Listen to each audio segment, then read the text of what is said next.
Demonstrations, meanwhile, in more than 100 cities across the country on Saturday demanding justice for Trayvon Martin.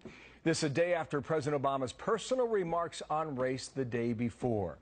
Now, nationwide, nearly 91% of black murder victims are killed by black attackers. These statistics leading to a heated debate on Fox News Sunday about African-American violence and whether the real threats facing these young men are being ignored. Listen.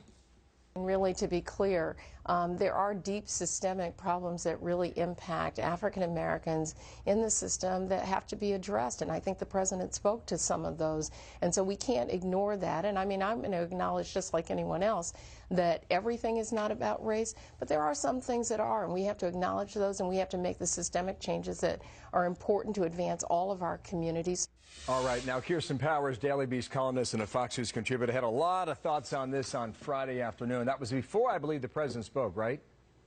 Kirsten, yeah. Is right? Okay. David Webb, radio talk show host, with us as well to talk about this. And David, welcome here. Good morning, Bill. I've heard Kirsten talk about. David, what is your view on this?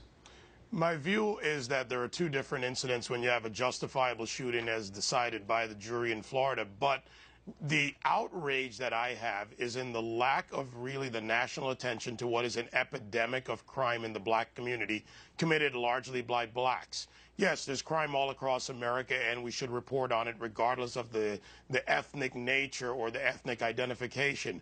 But the outrage is lacking from the National Action Network. The president is the president of the United States, and black-on-black crime affects a neighborhood and everyone, whether it's black, white, or Hispanic, because crime affects a community. So the hypocrisy is in treating one, which is what happened in Florida, which was a different incident, as an outrage nationally, and not tackling a really larger outrage where there are dozens and dozens of people being murdered in this country. Right. It doesn't, listen, it doesn't get the attention it deserves, frankly. And for the families of the victims all across the country, especially in South Chicago, where this has been going on for a long, long time. Kirsten, weigh in. I've got a few more things after that. Yeah, look, I could spend all day here talking about all the things that don't get attention in this country that should get attention. So this could be a really long conversation if we want to get into that. The president, however, doesn't really decide what becomes a national conversation in the way that the Trayvon Martin case did. That is something that sort of swells up from the people, and then I think he felt obligated to discuss it.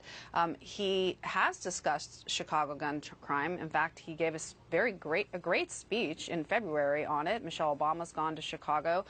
The president addressed all the different issues. You know, he's obviously thinks gun control is a factor, but he talked about the breakdown of the family, you know, and how important it is to promote marriage, and how this all starts in the communities. Hang on. There are a number of points to be made here. Hang on one second, David. Michelle Obama did go to Chicago last week, but she didn't go on this story. You know, she took her daughters, and rightfully she has every right to go and see Beyonce. She went earlier in the year and she discussed gun violence. I think here's the rub with what happened on Friday, is that the president talked about stand your ground laws. The defense never used that in the Trayvon Martin matter. And the president, rightfully so, talked about race relations in America. And although there were racial overtones in that trial, the prosecution, the state never argued race in the Trayvon Martin matter. The jury instructions used the phrase. In the meantime, this is the headline from the Chicago Tribune over the weekend. I'll get you all to respond to this in a moment here, okay? On the screen, please. 4 dead, 9 wounded in city shootings. This was just Saturday night, Sunday morning. Shootings left at least 4 men dead and 9 other people wounded across the city Saturday night and Sunday morning. And I got to tell you, for the people in Chicago, they would like a lot more attention, David, to that topic right there. Yes, they would. And you talk about the president's speech. He wanted multiple bites at the apple.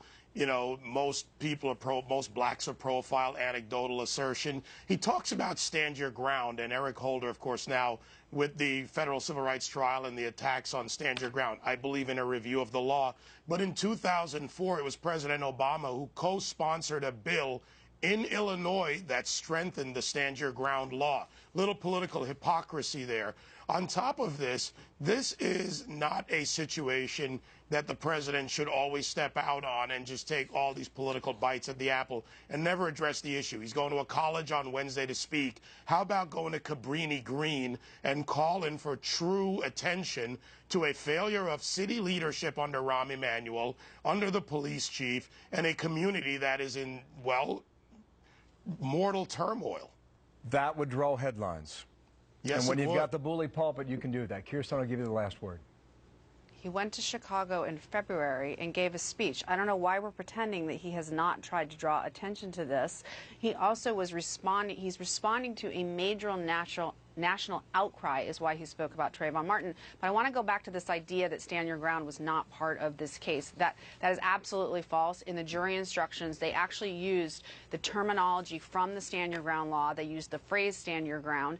One of the jury members who did an interview used the phrase stand your ground in talking about how they reached their verdict. So this was a mentality that went into it. I think it's really disingenuous to pretend that this stand your ground had nothing to do with it. I appreciate the input of both of you. Thank you very much. There is much to talk on this, and I appreciate the input. Kirsten, thank you. David, Webb, thanks to you as well.